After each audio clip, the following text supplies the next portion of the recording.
kabar hari ini? Sudah pasti sehat kan? Saya dengan nomor undian 44 kali ini akan bertutur yang pastinya seru.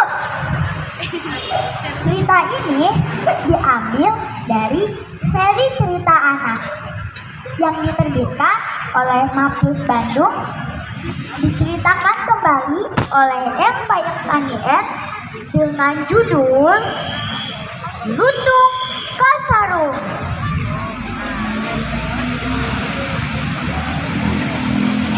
Pada zaman dahulu kala, di Tatar Pasundan, ada sebuah kerajaan yang sangat besar yang dipimpin oleh seorang raja yang sangat adil dan bijaksana, yaitu Prabu Tapak Agung. Sang Prabu memiliki 2 orang putri cantik jelita, yaitu Purbararang dan adiknya bernama Purbasari.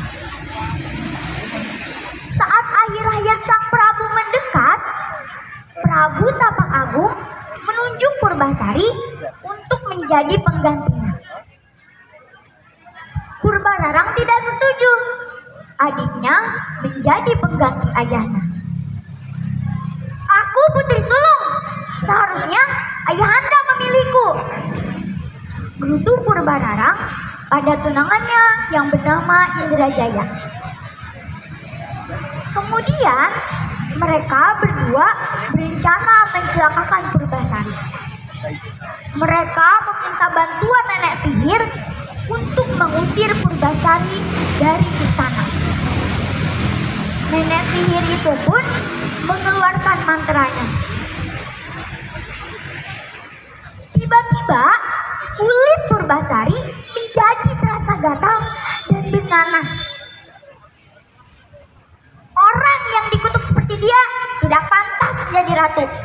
Purbasari harus diasingkan ke tengah hutan," ucap Purbararang.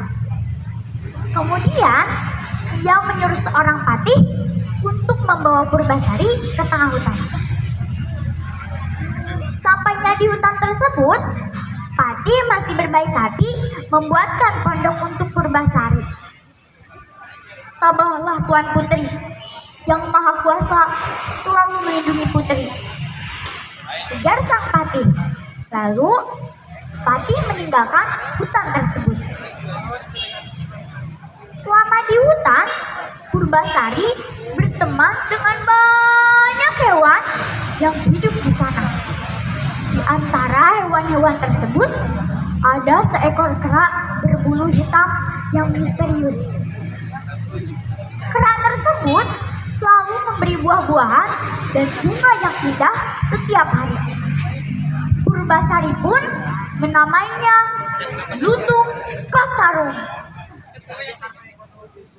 Saat bulan purnama, Lutung Kasarung pergi ke tempat yang sepi dan bersemedi. Ia sedang memohon kepada Tuhan Yang Maha Kuasa. Tidak lama kemudian, air keluar dari dalam tanah di dekat lutung itu. Air itu makin lama makin banyak, sehingga menjadi sebuah telaga kecil. Keesokan harinya, Lutung Kasarung menyuruh Purbasari untuk mandi di telaga tersebut. "Apa manfaatnya bagiku? Tapi tidak salah bila aku mencobanya," pikir Purbasari. Setelah itu, Purbasari mandi di telaga tersebut. Tiba-tiba kulitnya yang penuh dengan luka menjadi sembuh seperti sedia kala. Purbasari terkejut dan gembira karena kulitnya sudah sembuh. Di istana, Purbararang ingin menemui Purbasari ke tengah hutan. Ia ditemani oleh tunangannya Indrajaya dan para pengawal. Ketika sampai di hutan tersebut, Purbararang terkejut dan tak percaya percaya melihat adiknya yang bisa sembuh kembali seperti semula. Purbararang tidak mau kehilangan muka. Ia menantang Purbasari untuk melakukan sayembara. Yang menang berhak memimpin kerajaan. Ayo kita adu, siapa yang paling panjang rambutnya, dialah yang menang, ucap Purbararang. Awalnya Purbasari tidak mau, tetapi karena terus didesak oleh kakaknya, akhirnya ia menuruti perintah kakaknya. Dan setelah diukur, ternyata rambut Purbasari lebih panjang dari Purbararang.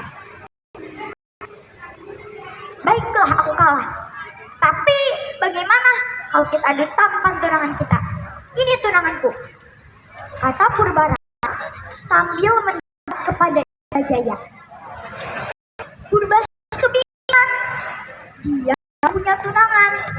Utungka Sarung lonjak-lonjak dan menarik tangan Purbasari seakan-akan menyuruh Purbasari untuk tenang.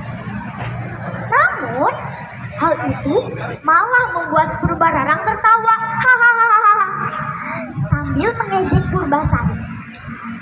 Jadi monyet ini tunanganmu, hahaha. Purbasari tampak makin bersedih. Utungka Sarung tidak tega melihatnya